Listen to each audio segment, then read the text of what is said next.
Jose was very like, could watch a video once and remember everything, all the detail, everything. And I've never seen someone with such kind of aura and presence just coming in somewhere. It's amazing. Ten Hag, learned loads tactically with him. Loads of really interesting ideas and very, very detailed. I remember one of the first away games we played Burton, and I just remember thinking like, this is like a different sport. Same in training as well. It was just like unbelievable things you'd see all the time.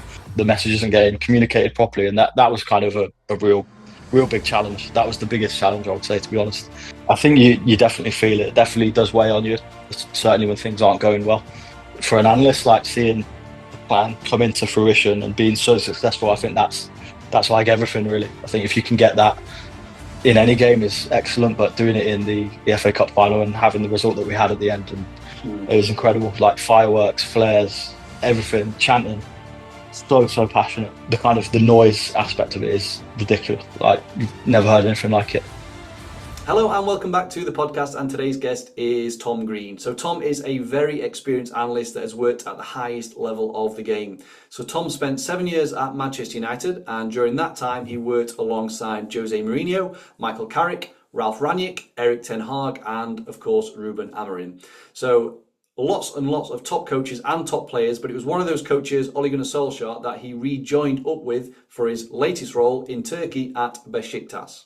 So in this conversation, we speak about some of the different roles and responsibilities that Tom has had throughout his career. We speak about opposition analysis. We speak about what it's really like working at a club like Manchester United. And we speak about job security and a whole load of other things. So really, really interesting conversation with someone that's actually worked at the very top. So before we get into the conversation, I want to quickly ask you to subscribe to the channel if you haven't already done so. And if you do find value from this, please do consider giving it a thumbs up.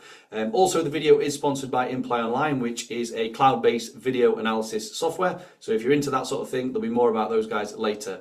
But without further ado, let's bring Tom into the conversation. Tom, welcome to the podcast. How you doing, mate? All good, thanks, mate. How are you? I'm good. I'm very good. Looking forward to speaking with you. This has been rearranged, hasn't it? We had this in last week. We had to push it back, which we will get into and why. So one thing I will say is, it's quite weird, like UK analyst moves over with a manager to Turkey to work for Besiktas. It's quite a unique story. Yeah. You are the second person that's been on the pod that's done exactly that. So, so it's not as special, but you're still very special to me, Tom. So what I'm going to do is I'm going to pass it over to you just to give yourself a little bit of an introduction for those that don't know who you are. And then we'll kind of go into some of the roles that you've had leading up to the most recent one. Yeah, cool. I'm Tom Green. I've been an analyst for 12 years now, 13 years.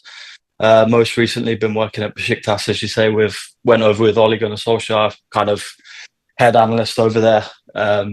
Wasn't much in place, and I'm sure we'll touch on that later on, but previously at Man United for 7 years. Before that, Derby County and Burton Albion before that. Started out with an internship at Derby and Coventry City Ladies, so I've kind of seen a lot of different levels of football, which has been an interesting experience. Yeah, definitely. I'm sure, like, very similar to a lot of analysts out there, you went through that kind of pathway of undergrad. You've also got you've done a master's in research, haven't you? You've done that as well. Yeah. And like you mentioned, the internships, the unpaid work. I'm presuming it was unpaid at that point. Yeah, of course. And then just kind of grinding through. I think it's a familiar story, I'd imagine, for a lot of people. Definitely. How they got in. Yeah, we've all been there, and I've definitely done the same. So yeah, it's that kind of grind all the way up. But obviously, it's worked out for you. You've kind of had some great roles, which we are, as I say, going to get into. So 7 years at Man United, obviously a highlight there, which will definitely. I've got some questions around that. So in terms of the type of analyst you are, Tom, obviously you've come a long way from Burton Albion, which again I want to talk about that kind of being such a small team and a big team, but. The role of the analyst has changed. You know, there's people that are more kind of video based, more coaching based, more data based. What would you class yourself as? What type of analyst would you say you are? I'd still say mainly video based, but obviously using data a lot to assist in certain things. Can touch on what I think is the kind of best way to use data later on if you want. I think it's if you can get to a point where you're using it from a tactical point of view, which is what we got to at United, which was really interesting, especially around kind of identifying potential good games to look at that you might have overlooked before. But still primarily video based. I think that's still where you get the most value, the most kind of response from players. It in tandem with using data, but often it's used to back up the video side of it. But I still think showing a picture is the best way to kind of get the message across. Yeah. Yeah, I think. I mean, that was more, obviously I don't do it now, but when I was an analyst, I was more the video side. I'm sure it's changed a lot anyway, because from your time at Burton, I'm sure you didn't really have access to much data back then. One, from the time it was, but also for the resources that they had as a club. And, you know, obviously at Man United, I'm sure that was a hell of a lot different in terms of budgets and what you had access to. So Yeah, absolutely. In those early days, Tom, you mentioned kind of a few different roles, like the internships and stuff. There's on your profile here, your LinkedIn, you've got kind of sports science and GPS. Was that ever a route for you? Like, was that part of the course, or was it always an analyst? Yeah. What were you thinking at that time? So in my undergrad, we didn't actually do any kind of analysis, as you would call it now, in terms of coding and stuff like that. It was more kind of anatomy based and strength and conditioning based. Yeah. That was initially what I wanted to go into. I did a couple of kind of work placements while I was at uni with Colchester United around GPS and working with the academy there. And then I did a kind of 6-week internship at Stoke in kind of the end of my second year at uni. And I started at the same time as their under 18 sports scientist who hadn't had too much kind of familiarity with using GPS and stuff. And that was kind of my main role, using the GPS stuff. So, I was going to basically say, at what point did it switch from that to doing the actual tactical side and going down that route? I'd say kind of I've always been interested in that kind of ever since I was really young. My school friends will tell you I was banging on about Guardiola's Barcelona because I used to watch those games kind of every week when they used to be on Sky. And then I got really interested in it because it was so different to what was going on in England. But I've always been interested in that side of it.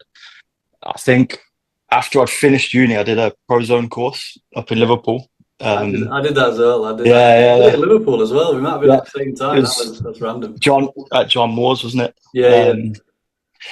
Then I kind of got my eyes open to what's kind of out there at the moment. And I just remember thinking, I think I'd be good at this. I could do this. And then from there, kind of really started looking into how can I make that happen? How can I get a career in it? And then from there, I did my master's, which again ended up being more GPS based, but there was more around coding and different things and the kind of video and technical side of it. Yeah. So then, in terms of, we'll go straight to Burton, because from what I can tell, obviously after the internships, Burton is, at least correct me if I'm wrong, like the first kind of proper job that you're in there. Whereas you're thrown in, you're at a club, I presume at that point you're the only analyst at the club. Is that the case? Yeah. So I'd initially interviewed to be an academy analyst. Yeah. Had an interview with the first team analyst, Dan Sale, and the academy under 18s coach at the time. Went well, got on really well with them. And it felt good coming out of it. Yeah. And then kind of the call back I got was basically that Dan was leaving to go and work for Prozone, actually. Yeah.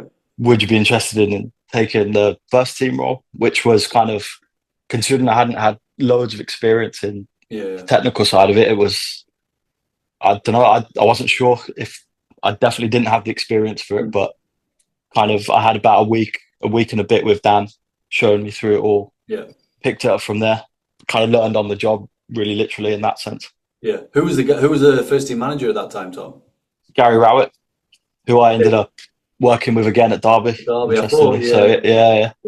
Yeah, perfect. So you've got a bit of a habit of kind of working with managers more than once in different clubs. So perfect. So that cast your mind back to Burton then. Like, what I presume you were doing, like say you were doing everything once Dan had moved on. So what was that like for you? Like you've said yourself, you're stepping in, you've basically got no experience at that level at that point, but you've got the knowledge and you've kind of thrown yourself in. So how was it at that point? Were you working with Gary Rowett, who's top manager, like you're learning from top coaches, but you were very young and inexperienced at that point? Yeah, I think for me, I was kind of very very conscious of making sure I just listened as much as possible when I was in meetings with the coaching staff, with the manager, try and understand what he wants. Like, that's a big thing for me. It's like, try and understand how they think so you can be a bit more proactive with stuff. Like he said to me, that's what he liked about me from the start. I was just putting things together, putting them on his desk, not waiting for him to ask. And I still think that's a really good thing to do as an analyst, to try and be as kind of perceptive and forward thinking, try and anticipate what they might do.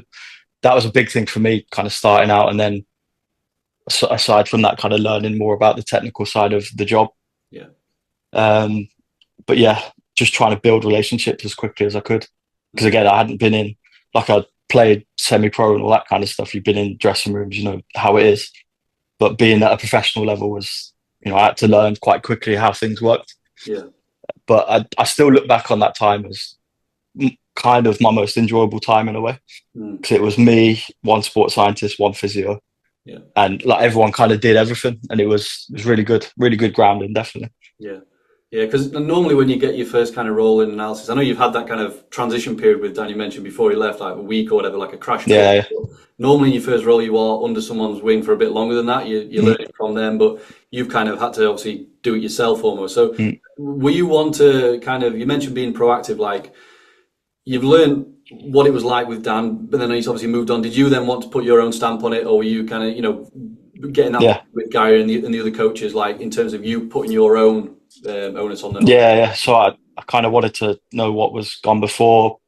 Is there anything they wanted to kind of develop, whether it be opposition, post-match? I think they wanted a little bit more kind of background on the opposition, a little bit more information perhaps. So I kind of started getting into that straight away, and I really enjoyed that kind of the opposition side of it, and kind of took that on kind of throughout my other roles.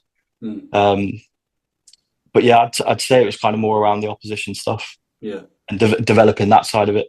Yeah, interesting. Because you also have that on your profile that you did at Derby, which you definitely want to ask a few questions about the opposition. In terms of Gary Rowett then, was that just kind of luck and how it worked out that you ended up working with him again? Or did you stay in touch with him? Or how because the gap wasn't there. Obviously, he went somewhere else, I think, before he went to Derby. Yeah, he went to Birmingham kind of not long after I'd gone back to Derby.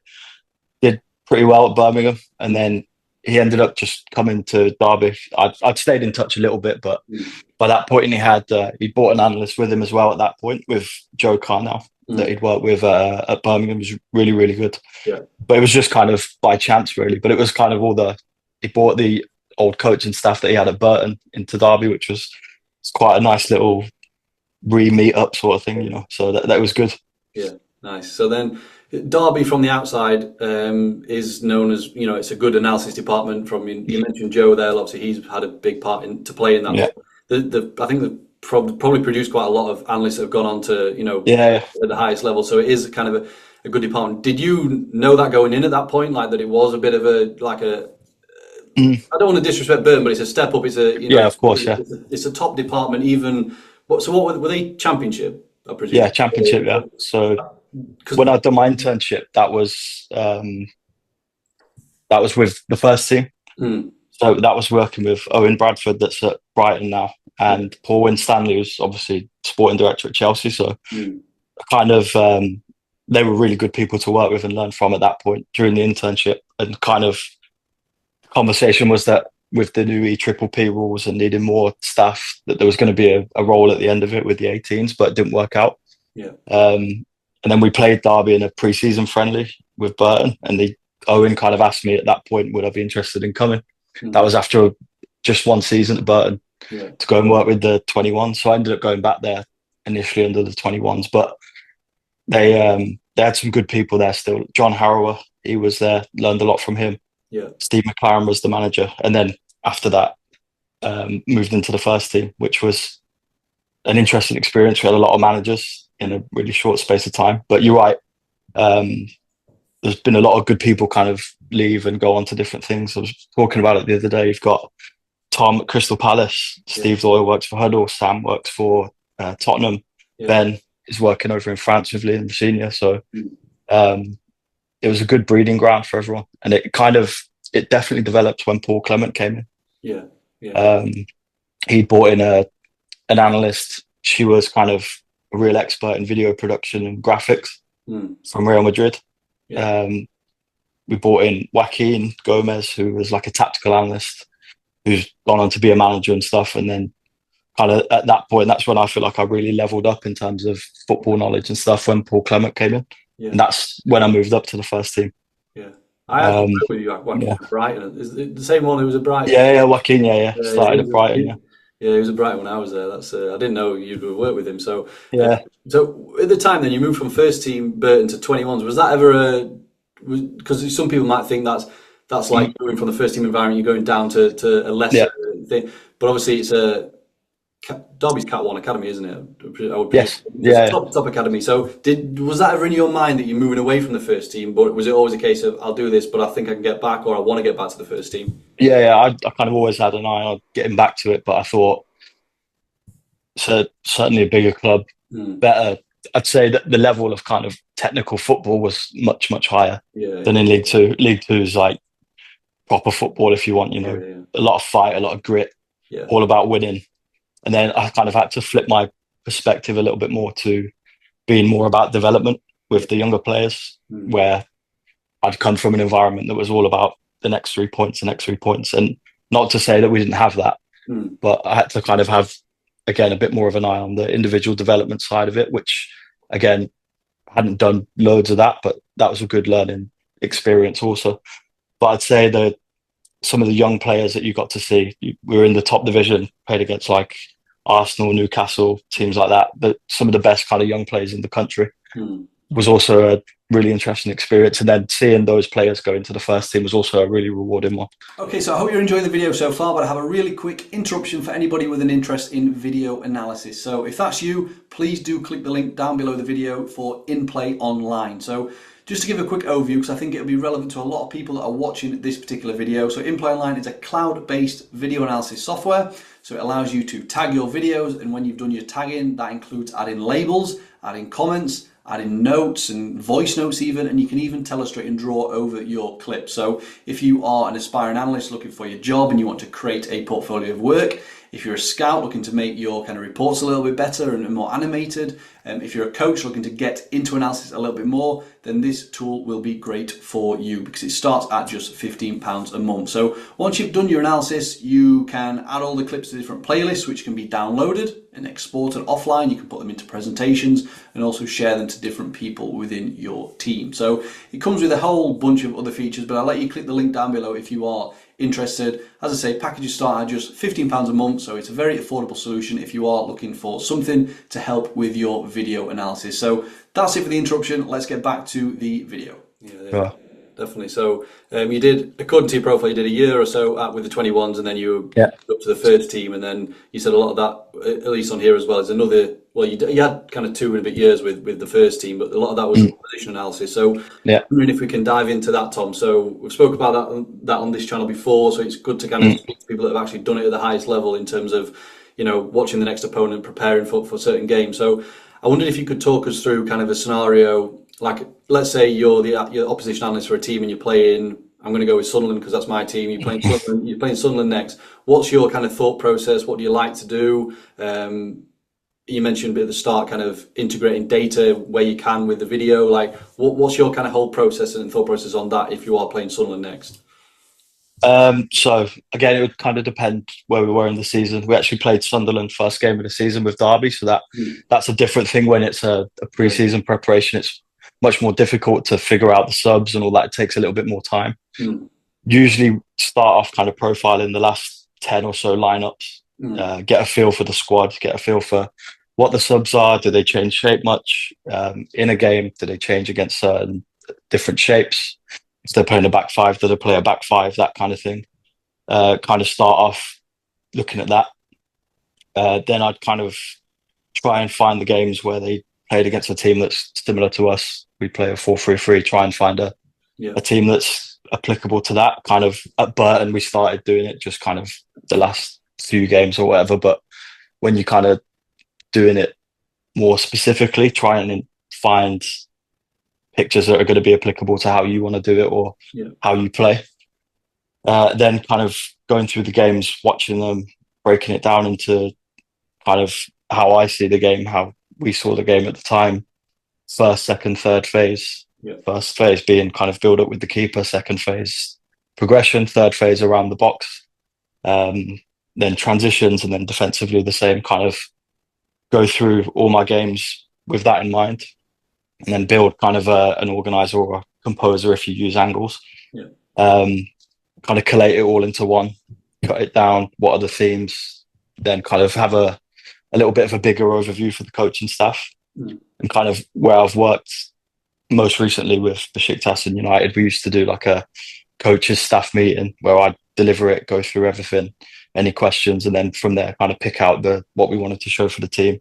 Yeah. Whether it was in a team meeting or maybe a little bit more unit meetings, individuals, that kind of stuff.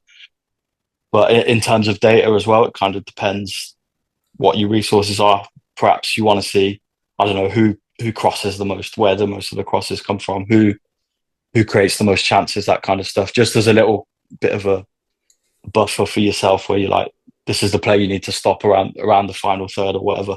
Yeah. Again, mainly matching it up with the video. Yeah. I suppose this is maybe a hard question to answer because it would depend on your team that you're working at and who you're playing against. But how do you kind of think about splitting how we stop them versus how we beat them almost, like their strengths and weaknesses? Because I think a lot of the times when I've spoke to other analysts, there might be too much emphasis on, they do this, we need to nullify this, but then the other side is how can we actually attack and win the game almost? So yeah. 100%. I think that I've certainly been guilty with that. I actually had a player once at United say to me, like, we need to do more on us, what are they bad at, what are they weak at, rather than, and you're right, I do think most of the time the bulk of it still is around what they can do and how they can hurt you. I think, I don't know, it depends on the coach as well. Like, we've had some coaches that are very worried about what could happen and every scenario, what could potentially happen in terms of us defending. But then, like with Ole, is very much like, it's about us. How are we going to implement with the ball? How are we going to implement that? Yeah.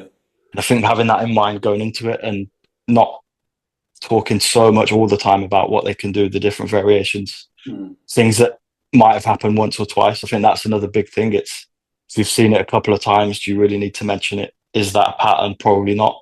Yeah. But I think some people get caught in also, I have to cover this, just so you've covered yourself, really. But in reality, the chances of it actually happening aren't that high. Yeah. Certainly I've been guilty of that over the years, definitely. But you're right, it's flipping it to how are we going to win the game, how to beat them. Yeah.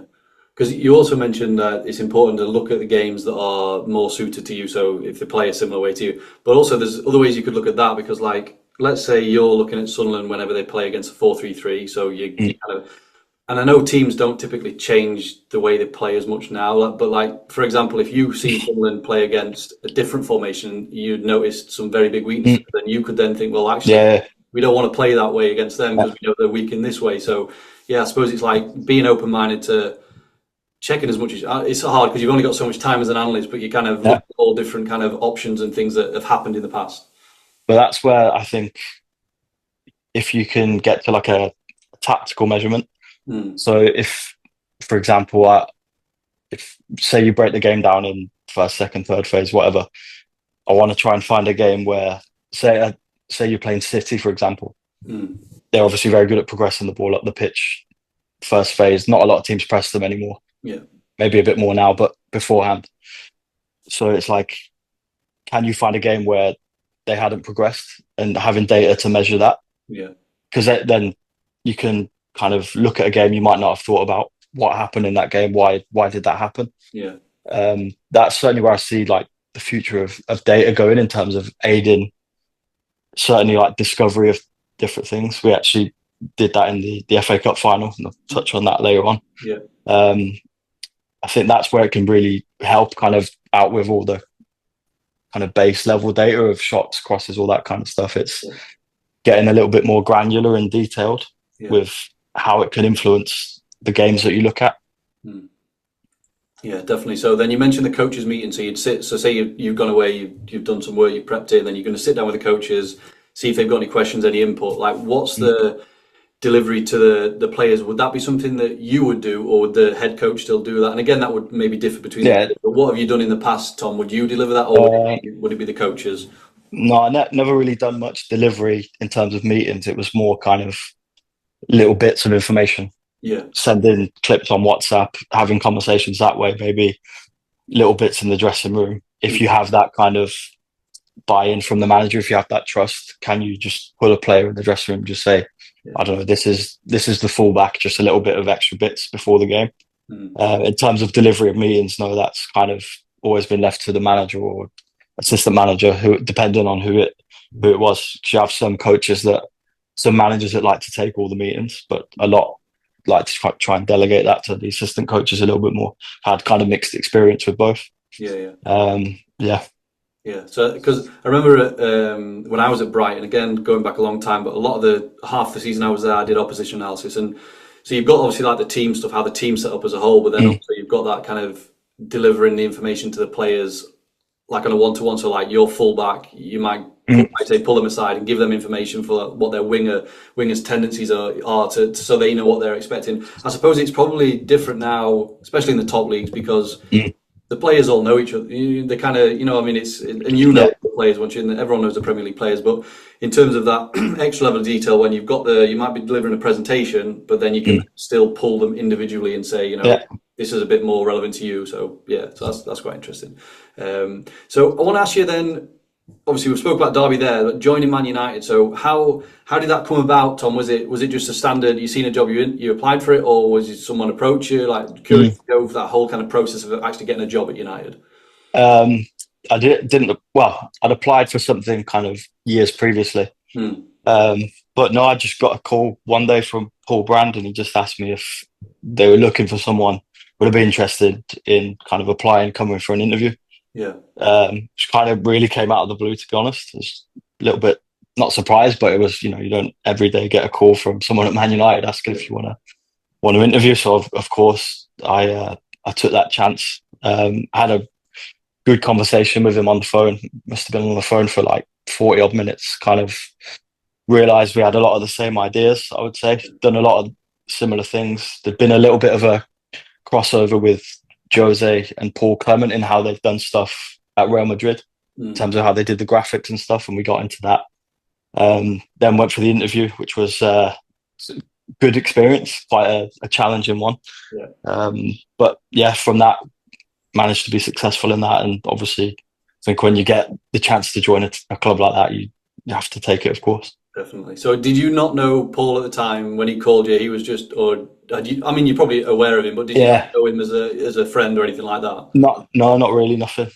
We played United in the FA Cup with Derby. A few words before the game, nothing big, but didn't really know him personally from that point before. So And in terms of that, you mentioned the interview was hard. I'm sure it was. Like, what, did you have to present something? Did you have multiple interviews? Like, just so people can listen and can see what it's like for a club like that. So it was me, Paul, HR person, and Luke Benstead, who was one of the analysts there at the time. And it was basically in the meeting, in the interview, got given some footage, had to watch it, code it, create a presentation while it was on the screen and they were watching your process. Oh, wow.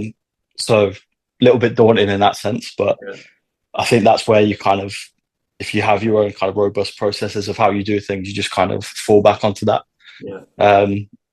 So it was watching I think it was about 15 minutes of a Champions League game. So also don't know the players. You didn't have much time. So it was like, what do I spend time on here? What's going to be the most impactful? So I kind of kept it quite tactical and quite objective, and then pulling that together, do a presentation and then present it back to them while you're there, and then answering any questions they had on it. So it's quite a good interview format, I would say, used subsequently. Definitely, because I mean there's other clubs which will do tasks, but if you kind of, there's a difference between doing a task for an interview and then being thrown in when you don't really expect it and just like, do this, we're all watching you, let's see how you come under pressure. Because it's good. And you mentioned obviously that is like the time is normal for jobs, so you've got to kind of work under pressure and, like I say, picking out what's the you can't focus on everything, so you've got to pick something and be as impactful as you can. So that's really interesting. So what you mentioned Luke and Paul, like what was the analysis department like? Who was it Ollie the manager then when you went in? No, Jose first. Oh, Jose was there. Yeah, so I kind of went in. It was like it was like the December time. I think I started day after Boxing Day, so it was a really busy period. At the time we had Paul, Luke, and Adam Warburton, he's left the club subsequently as well. I think kind of everyone that was there at the start isn't there anymore. Apart from Paul. But so we had Paul was kind of the main opposition, and we at the time it was split into kind of Paul would do the open play Luke and I would do the set play analysis and kind of flip between games. We used to work on a rotation. Like it was like 1 in every 4. I would do open play. 3 out of 4 do the set plays and kind of work it like that. Just to try and manage the days off and time and stuff like that as well. But that was with Jose, who is a very, very visual learner. So we used to prepare kind of an attacking video, a defending video, fully graphicked up, give it to him, and he'd also have like a Photoshop report, he used to call it. It could be 90 to 100 images that would all be graphicked up. Adam used to do kind of all the graphical side of it. And that's kind of how we got our information across to Jose at the time. It was kind of didn't have loads of interaction with him. He kind of went through his other staff. But that was a really interesting way of working also. And he used to deliver all the meetings himself, sat down at the laptop, which was an interesting one as well. So the other managers, so you obviously, Jose used to start with, then I hope I've got this order right. So then it was Ole, then it was Carrick, then it was Rangnick, then it was Ten Hag. You're still there. Rangnick in between Solskjær and Eric. Okay, that's right. Yeah, that was. And you were still there when Amorin was there, weren't you? Yeah. I had a few months with Amorin as well. So yeah, I've had amazing experience and exposure to really interesting coaches and different ideas all the time, but still learning a lot every time with each person. That's kind of where I come back to, like, being a sponge almost and taking in as much as you can when you're in rooms with people. Try and listen as much as possible. Okay, so if you've made it this far into the video, you must be enjoying the content. Either that or you have simply fallen asleep. So whichever one of them it is, you probably won't mind me asking you for a quick favour. So as you know, I'm always looking to grow the channel. So the bigger the channel gets, the more people we can reach and impact, but also the bigger and better guests we can invite onto the channel to have these types of chats. So with that in mind, if you haven't already done so, I would very much appreciate it if you did hit the subscribe button down below the video. The stats are showing around 25% of viewers are subscribed. So there's a big chunk of you that are watching the videos, but you haven't yet hit the subscribe button, but I will let you off because you can do it right now. It's free and it literally takes 1 second. So if you go down, click the subscribe button, it would mean a lot to the channel and help the channel to grow. So that's all for now. Let's get back to the video.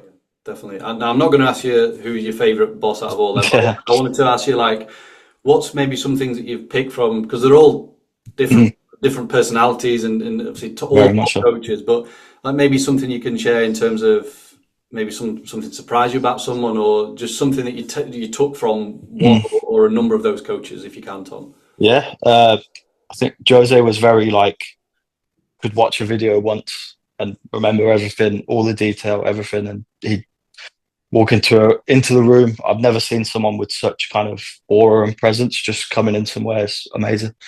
He was very, very good at halftime, like really, really concise and clear, and was excellent, really, really good.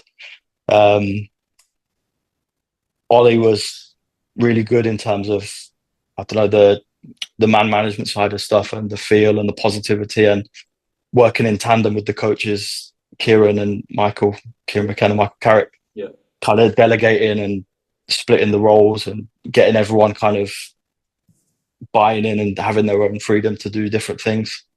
Very, very collaborative.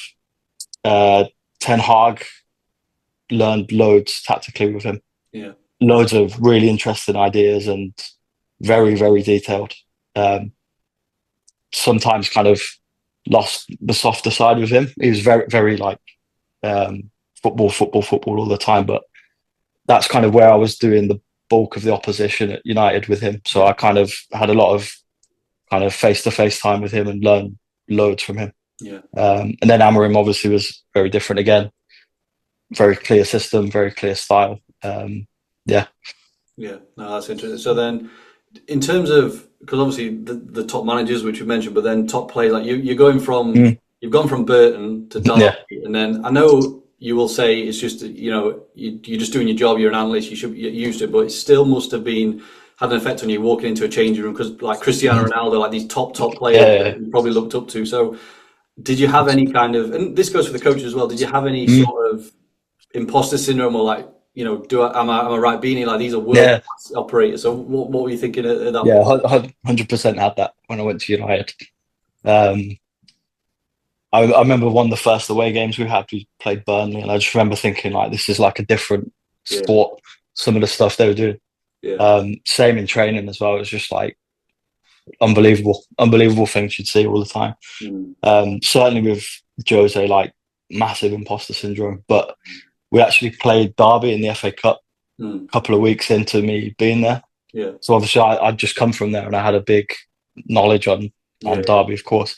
And he didn't come into our office that much, but he came in, um, wanted to know about it, and so I just yeah, went and had a bit of a chat with him, which was like, I think once kind of had that, I was a bit like, okay, yeah, like I feel like I deserve to be here, sort of thing. I know I yeah, can do the job. But yeah, initially it's like, 'cause as you say, it's people you've grown up watching and mm, all of that, so it can be a little bit daunting. But in the end, you end up realizing that they're just normal guys when you get to know them. yeah, Obviously, they're superstars on the outside, but in the end, they're just normal guys that have a exceptionally different lifestyle to everyone else. But yeah, they're just normal people. yeah. Get on, Same. have the same banter as everyone else. Yeah, yeah, yeah. I was just thinking, so with because I've had you and Sharp on the podcast, you'd probably worked Yeah, with under Rangnick, wouldn't you? yeah, yeah, Yeah, so there's quite a lot of links. So in terms of yeah, that, I mean, people watching, or at least from the outside, we know Man United's kind of over the last several years, like they've had lots of different managers. They're kind of mm, going through a bit of transition. So hmm when you were inside the club, did you feel the pressure and the intense, like, because it's no matter where they are in the league, they're still probably the biggest or one of the biggest clubs in the whole world. So were you feeling that as a member of staff in there, like that pressure and the intensity from the fans yeah. and stuff? I think you definitely feel it. It definitely does weigh on you. Certainly when things aren't going well. Mm, Even when things were going well, you end up with it's always articles and different stories coming out, and everything's yeah, magnified like hugely. Another team might be going through the same situation as you or worse, but doesn't get picked up on. But every kind of yeah, little thing gets picked up on there, and it's you.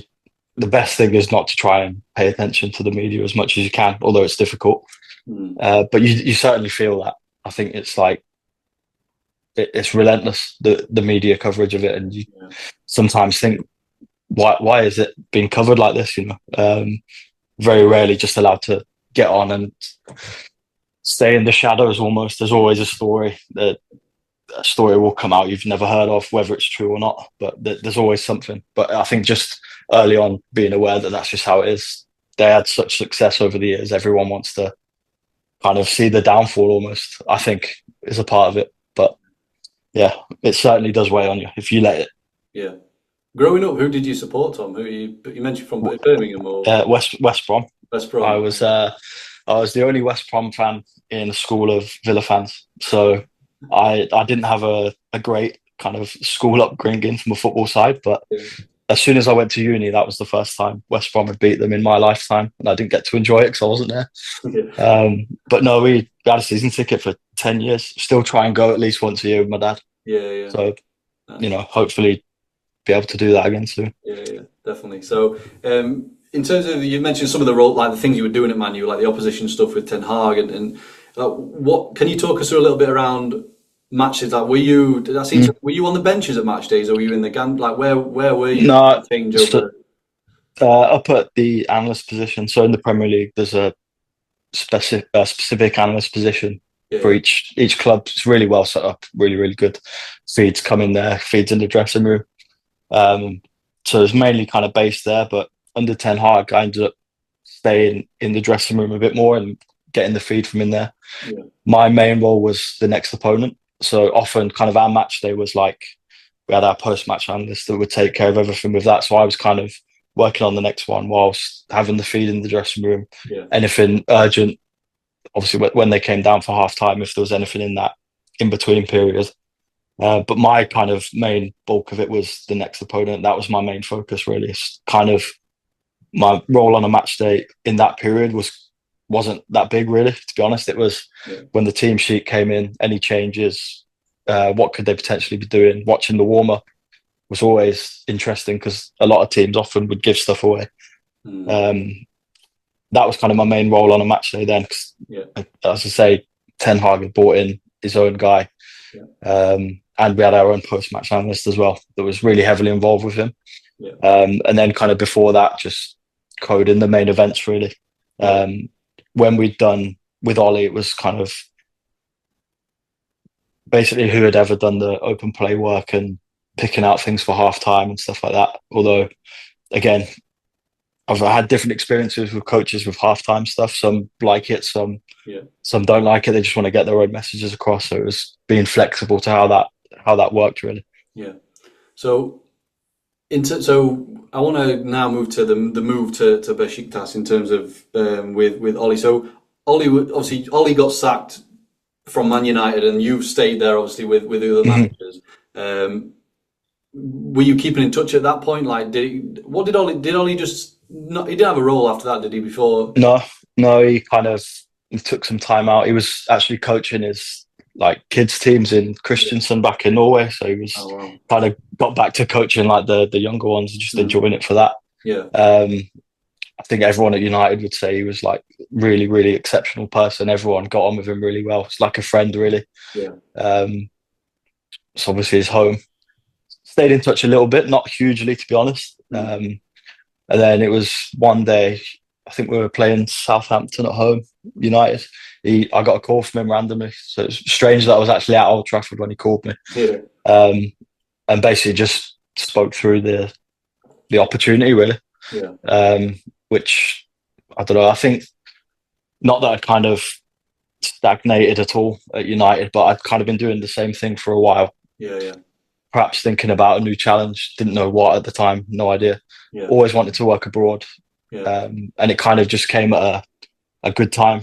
And it was something I couldn't really turn down, I don't think. Don't get that many opportunities to work abroad, different country, culture, everything. So, just thought, why not? No, to be fair, that answers my next question was like, did you see it as a risk? Because obviously you're at, I say, one of the biggest clubs in the world, but you've said that you've been there a while, you fancy a new challenge, so it did come at the right time. So obviously how it's worked out, I will say this because obviously we organised to do this podcast and you were still in the role, and then we had to change it. So, but that's the way football is, which I'm sure we will get to. So, so you got the call from Ole, obviously huge opportunity. You basically fancied it, moving abroad and working. So, in terms of the move itself, then Tom, like, do you have a fan partner, children, anything? Did you move there, or was it an easier move just on yourself, or what's the situation? So me and my girlfriend we both spoke about working abroad at some point. It's always something we wanted to do. And I kind of just said to her, "What do you think?" And she wanted to come, so she quit her job, everything. Came over about a month after I did. I didn't really put that pressure on her to have to come, but she was like, why not? In years to come, we'll say, remember that time we lived in Istanbul for however long it was. So from that side, it was fine, and it all happened quite quickly, really. Between finishing and going over there. So it's because obviously we mentioned that the size of Man United. Like when I'm researching this and kind of getting ready for the pod, like I'm googling stuff, and there's loads of news articles of Tom Green's moving from Man United to he's been Ole's pulling his tactical guy from Man United and stuff like that. That was mad. To see, because I mean, like most analysts will never get that kind of recognition. People don't know who you are, but when you're at Man United, you're news at that point. So I'm sure that was a strange one for me. I'm not kind of a big kind of self-promoter kind of person, really. And it was after we'd played in a Europa League game. I can't remember where it was now. I think Romania. The media guy came to me and said, "Oh, Andy Mitten is going to write about you going." I was like, right, okay. But he was like, I think see it as a positive thing, positive piece for the club. I got sent to me beforehand and everything. I was fine with it. It's no problem. But then it ended up in the New York Times and stuff like that. I was like, what people were sending it me? I was like, what's going on here? It's kind of far away from what I've been used to. But it's what happens, I think, when you go with a manager and it's a high-profile one with a team like Besiktas, who have the most crazy online following I've ever seen.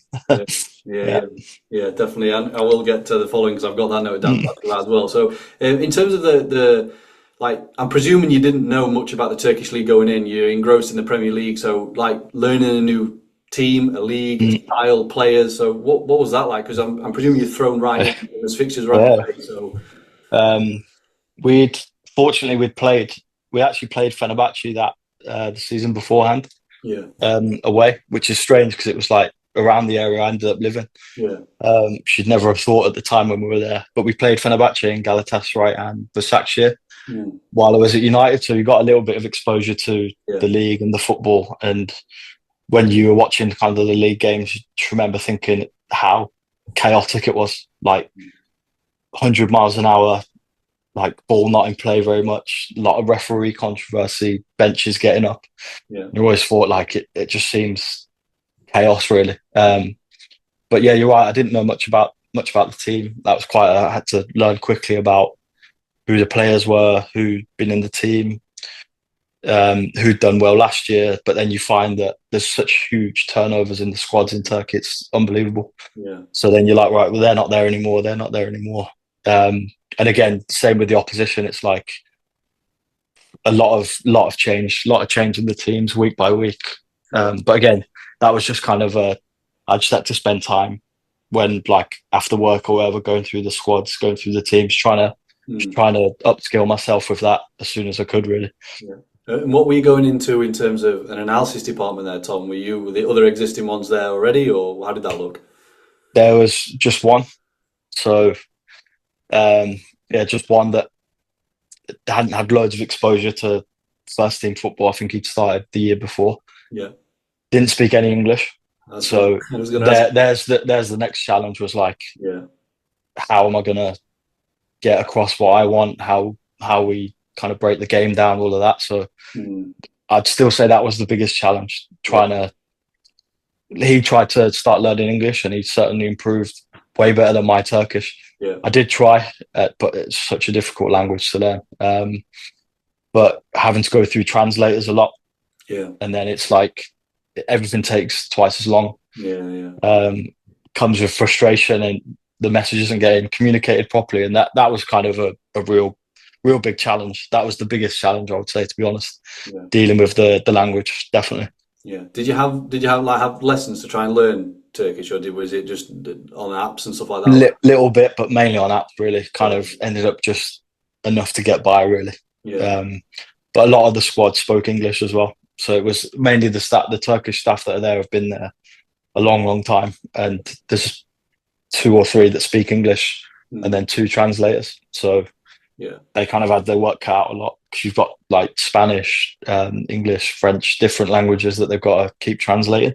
mm, Um, but no, so Batu, the guy that was there, um, had been doing everything himself, but I don't think it had been as structured as what we wanted to do. yeah, So I had to so I got him doing the kind of set play opposition analysis as the bulk of it, yeah, penalty work, goals analysis for the league. And I saw it as an opportunity to try and develop him as well. mm, Try and when we leave it in a better place than what it was. So we bought in. I don't know if you've used Angles before, mm, Fulcrum's product. So we bought in Angles, bought in Piston to get the feed to the bench, which they hadn't had before either. And he'd never seen anything like that. yeah, So there was a lot of things where it was like you've come from the Premier League where everything is like perfect and yeah, everything's provided for you, and then you get there, and one of the things that surprised me as well that there was like no league-wide share of footage. It was still yeah, you got to text this guy, you got to text this guy, and I was like, this is yeah, incredible, really, for such a big league that there's no mm, centralized thing in place. Which again, you kind of figure out that Turkey, I think it's its completely own ecosystem in terms of football. There's like things there that I'm sure just don't happen anywhere else. yeah, And that like none of the games are on Y Scout anymore. mm, In the Turkish league, they have their own thing called Sports Base, which right, again is like another thing to pick up and learn. But yeah, I was surprised that certainly the kind of infrastructure of the league was like worlds away from yeah, yeah, being at United. It was like being back at Burton in some ways, to be honest. yeah, It was a surprise. yeah, that's crazy. So, because for those that don't know, obviously Istanbul has three big clubs in the league. So we've got obviously Besiktas, Fenerbahce, and Galatasaray. So, Mm-hmm. and I mean, I've never been to a Turkish football match, but I will say that when last year I went to the Euros, obviously in Germany, and there's a lot of Turkish in Germany, and we Yeah, watched yeah, of like course. the Turkish. We watched pretty much any game in the fan parks, and Mm. my God, like the Turks are absolutely crazy. Like when it comes to Yeah. football, like they won the first game, and for the rest of the day, there's just like flags everywhere, like tooting Mm. down the street, like they're Yes. just absolutely mental. So I'm sure it was crazy over there, like on match days. Like, yeah, tell us a little bit about that, Tom, if you can. It's. I think it comes to the culture of the country as well. It's an incredibly proud country. Like Mm, you say about the flags are everywhere. mm, Same with the founder of the country, Ataturk. There's pictures of him everywhere. yeah, Um, so like from the outset, it's a very proud country. Anyway, there's every other day there's like a new national holiday. Like and the people come out, parades, everything, and it's like it's incredible. Really, like yeah, and admire the patriotism. It's really good, yeah, and that spills into the football. So we lived, I'd say, 5 minutes walk from Fenerbahce Stadium. mm, So obviously Istanbul goes across Asia and Europe. It's mm, connected by the river. Our stadium was on the European side, training ground was on the Asian side, and we lived on the Asian side also. yeah, But because we lived so close to Fenerbahce, when there was a home game, we used to just go for a walk and just have a look around and experience the kind of pre-match build-up. mm, It was incredible, like fireworks, flares, everything, chanting, so passionate, and it's brilliant. The noise, like in England, I feel like if you're at a game, the crowd ebbs and flows with how the game's going. mm, Over there, it's just like you've got conductors that are in the stands, bigging everyone up. The kind of the noise aspect of it is ridiculous. Like you've never heard anything like it. yeah, Certainly, the loudest thing is the whistling. yeah, So when the other team have the ball, just constant whistling, and if you're not playing well, your players are getting the whistles as well. So it changes quite quickly, really. yeah, Um, but no, those games against Fenerbahce and Galatasaray were massive highlights. We beat Galatasaray at home. That was the only game they lost, and it was Besiktas are only the only team that have been unbeaten in the league, yeah, like for a season. So that was quite a big one to get, and it was like we'd won the cup. It was ridiculous, like the celebration.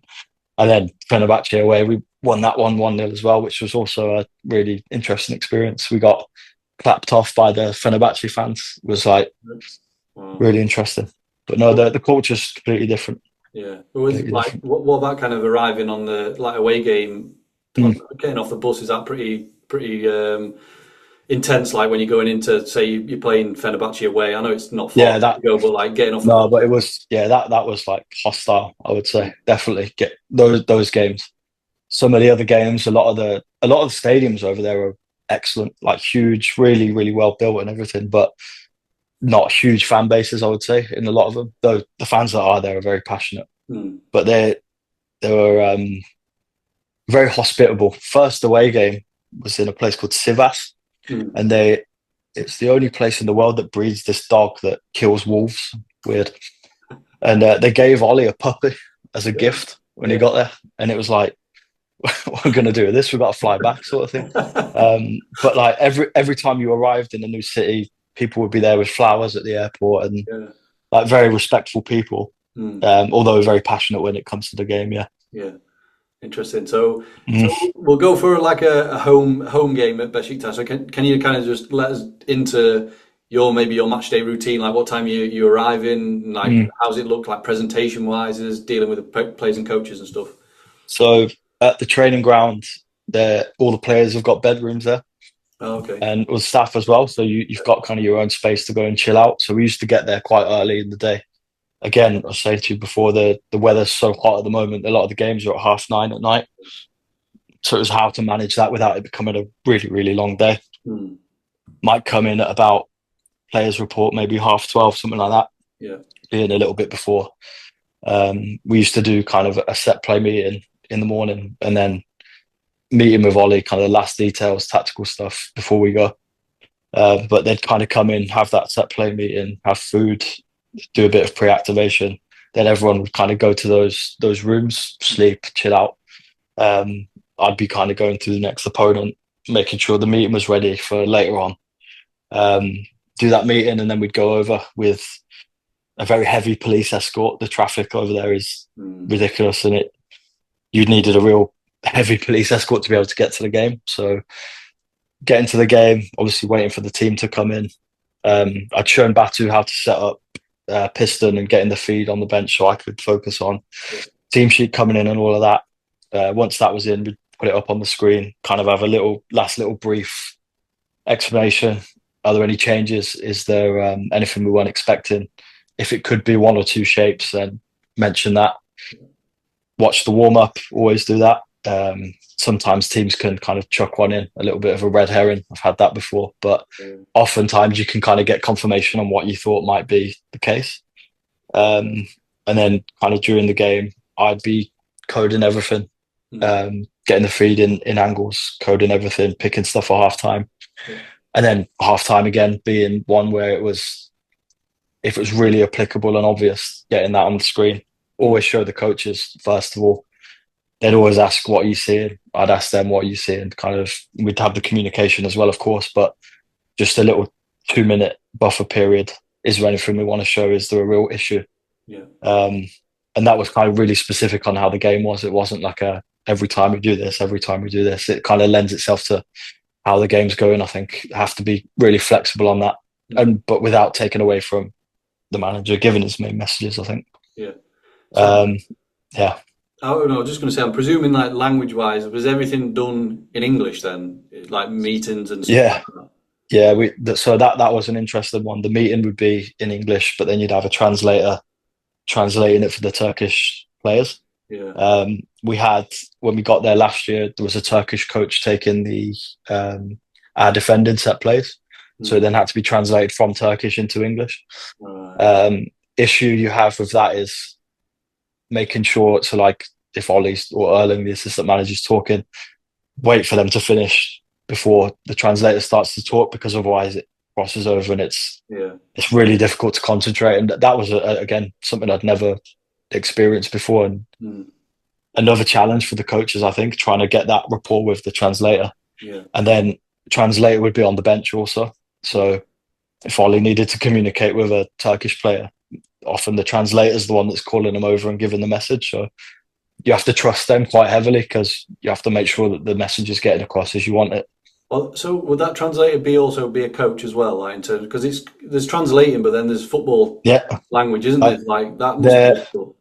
They weren't coaches, but I think from the years being in it, I spoke to them. I said, you must have a good understanding of football now, because you have to know what you're saying. Like, as you say, you have to know what you're talking about. But I think one of them had made steps into doing the coaching badges, but I think also been very aware of learning himself about what does this mean, double checking it with the coach, maybe having a bit of time with me afterwards, asking about different terms or whatever. So you're right, it has to be football specific, definitely.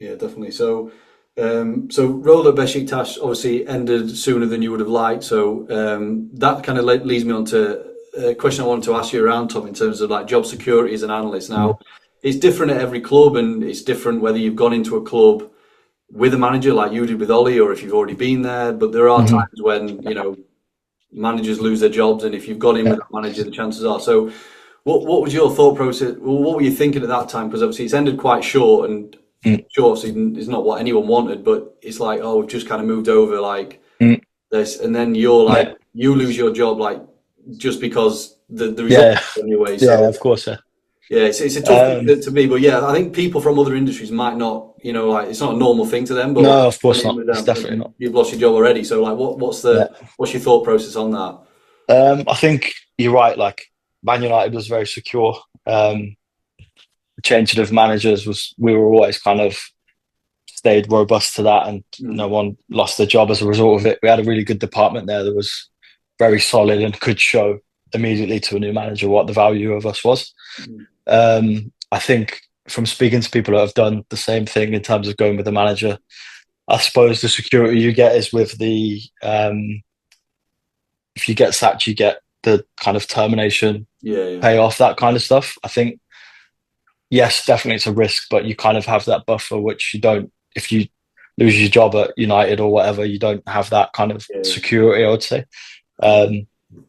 And knew the risks going in, especially going to Turkey, where the turnover of coaches is enormous. Anyway, I think there's already been 5 sackings in the Turkish league already, and some teams have only played 1 league game, which was the case with us. But I was aware of that going in.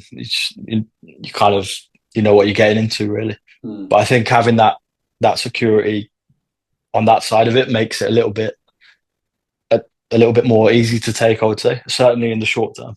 Yeah, because it's quite relevant actually, because the episode that, I don't know when this is going to come out, Tom, but the one one just before, I spoke with George, who has kind of worked with George Lawty. He's worked with Luke Williams at a couple of different clubs. So he lost his job at Swansea, and George has been without a role for a bit. And then it poses the question, do you go ahead and get your next job, or are you is the manager going to get a job and then take you with him? And obviously they can probably last longer than you can without a job, because they get paid, more money. So it gets to that point. So it's a weird dynamic, but I'm sure, like you say, you've got that security in the contract.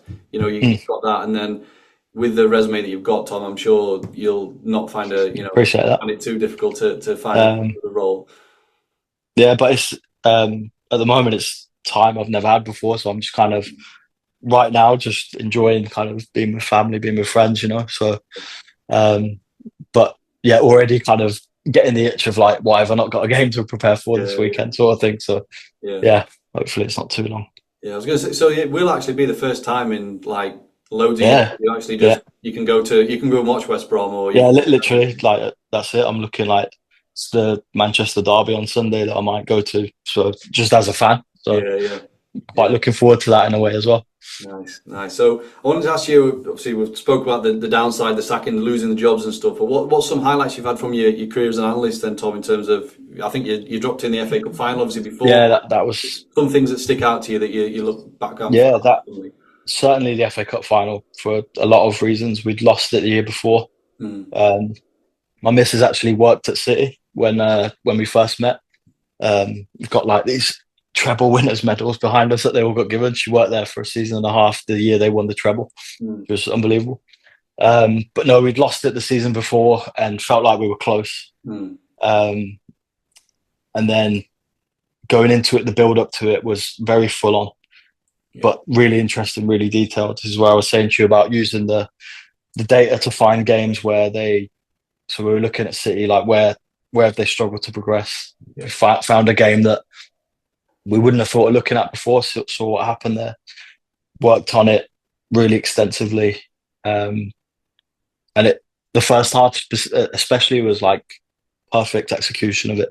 And that's, for an analyst, like seeing the plan come into fruition and being so successful, I think that's like everything, really. I think if you can get that in any game is excellent, but doing it in the FA Cup final and having the result that we had at the end, and those celebrations are like, that's, if you're lucky enough to experience that, that's everything, really. That's what it's about, winning trophies and being with everyone and enjoying the moment.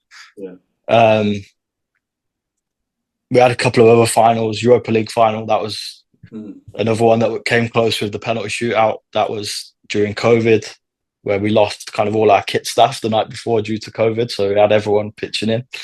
I'd say playoff final with Burton as well. We got to the playoff final in my first season there, and then like having the highs of getting through into the final and experiencing Wembley was only in the first year of my career, was like unbelievable, and kind of gives you the appetite to go on to achieve more and be on that stage a bit more. And then lastly, I'd say, though it wasn't a great result, first time we played at Barcelona at the Nou Camp in the Champions League was like a pinch me moment for me, really. Like I'd grown up really loving that club and loving the city and everything, and I don't know, being there for a game was just like a wow moment, really, So yeah, I'd say those. Yeah, no, that's cool. Like, and it's interesting you mentioned, I think it just shows how kind of tough and cruel the role of the analyst is. Like you said in the cup final, it kind of went perfect how you planned it, like it's come to fruition, but I'm sure the opposition analyst has obviously put as much work in as you have, but then it's just not worked out in that way. So for them it's obviously the opposite. Yeah, I know, of course. But we had it the year before, so it was only fair we won it this time. Yeah, definitely. So in terms of, I like to ask analysts how you kind of seen the role change, Tom, but also how you may think it might continue to change? Like I say, you've come a long way from Burton to Man United, Besiktas, and you're doing different things. And there's more data, there's more tech. And what do you feel like the role might become or change to in the next 5 years or so? Hard question to answer, but maybe you've got some. Yeah, no, I think because of experience being just me to a big department to, again, at Besiktas being a bit more involved in everything. Yeah. I think it comes from like the resource you have, to be honest. I think the role itself and what you do doesn't massively change, I would say, but when you have more resource available, you can be a bit more detailed, a bit more granular with things. At United, we had 7 of us and we had loads of different things we could do, like training analysts, being really specific on training with like individual players, specific post-match analysts, specific people for goalkeeping. And I think that's kind of the way it's going, maybe a bit more individualized. I think you had Jamie on before with his business about like kind of analysts separate from the club. That's another thing that I think is going to become a bit more popular. Like you see players have their own strength and conditioning coaches and different things. I think I've had players already that have their own analysts as well, which I could see that becoming a thing, but then that kind of lends itself to problems with what are the messages that they're getting from that side. Is it different to what the manager wants and the club wants? But yeah, that's kind of where I see it, is being a bit more individual focused. I think as well, so many coaches now have the skills to be analysts themselves as well, and coding stuff and clipping stuff. You have to kind of find where you fit into that as well. I think. That leads to the kind of coach analyst role, like that we are seeing more, and that's what kind of George. I mean, you've kind of shown that you've had to, but you've adapted to the different roles as you've gone through, and you've took on different responsibilities. But what's next for you? And I don't mean just the next job, Tom. I mean, like in terms of what do you want to kind of move your career towards? Would it be sticking with the analysis and doing that in more depth, or like more coaching role? Or I don't know if you think about these things. I presume you maybe do. But yeah, I think because Besiktas ended up being on the pitch a bit more. Right. Okay. Got a feel for that. I'd kind of done like my level 2 back in the day. Never progressed to coaching badges, even though I maybe should have, but definitely like to have done. I think maybe with this time I've got now, kind of looking into developing that side of it a bit more.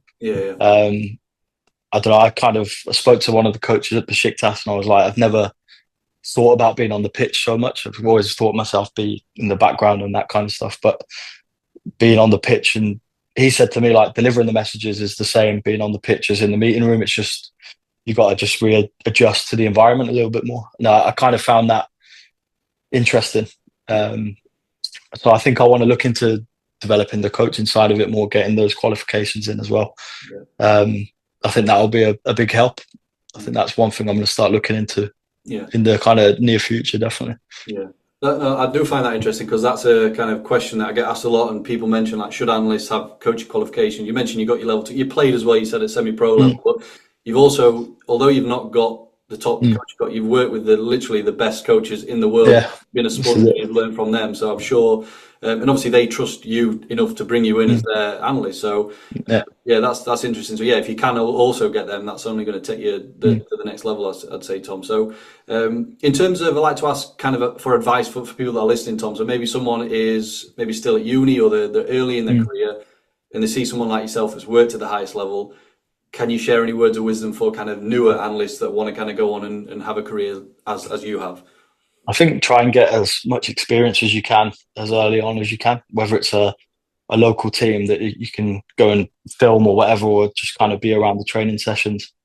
What I said before about when you are with a coach or someone that's in a higher position than yourself, try and just learn as much as possible and listen and take things in.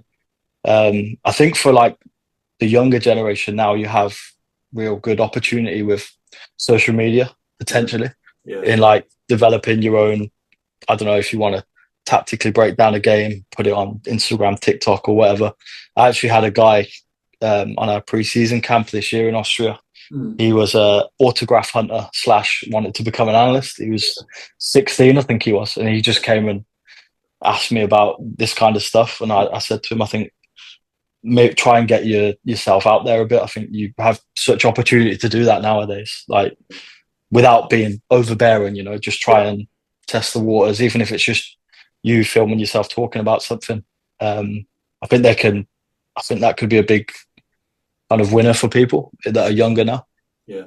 I think maybe try and learn as many tools as well as you can, especially around data. In lockdown, I kind of picked up Tableau and stuff, and that was something I'd never done before, and it was like opened a lot of new doors, definitely for different things. I think if you can try and pick up that kind of stuff as early as possible, also would be a help, I think. Yeah, definitely. With the way it's going, with the amount of data that's around now. I mean, did you give the young guy your autograph, Tom? Did you sign? No, he did ask me to, but I'm like, I can't do that. Come on. It's funny because I remember when I was an intern at Sheffield United, so I'm like a typical, like I knew, and I was walking into the game, someone gave me a thing to sign. I'm like, what the hell is this? Like, what, do you think I'm someone else, isn't it? But did you sign it? Did you sign it though? Did you sign it though? It's happened to me twice, actually. It's happened to me then. It happened to me when I played Donny. One time I did sign it, and I bet he probably still got it. Who is this? Yeah, so no, that was funny. So perfect. So what I like to do right at the end, Tom, is just ask, I don't know if you are a reader, do you have any book recommendations, podcast recommendations? It doesn't have to be football, literally anything you want to give us to. I've got a couple. So football book, one I've read recently is Fear and Loathing in La Liga by Sid Lowe. So that's a really good kind of breakdown on the rivalry of Barca and Madrid. Cool. Why it came about politically in Spain, all of that's really interesting one. Non-football, there's one called The Success Equation by a guy called Michael Malbusin. Yeah. Kind of really covers mainly skill and luck and the role of that in sport and in business. Really interesting. Podcasts, the Chris Gill podcast, of course. And football cliches, I listen to a lot as well. Just really, really funny one, like eclectic and quirky one. Yeah. Nice. But yeah. No, I like, because the book recommendation, I don't think they've been said before. Like sometimes people come on and they just say, you mentioned. So I'm going to link them 2 books down below.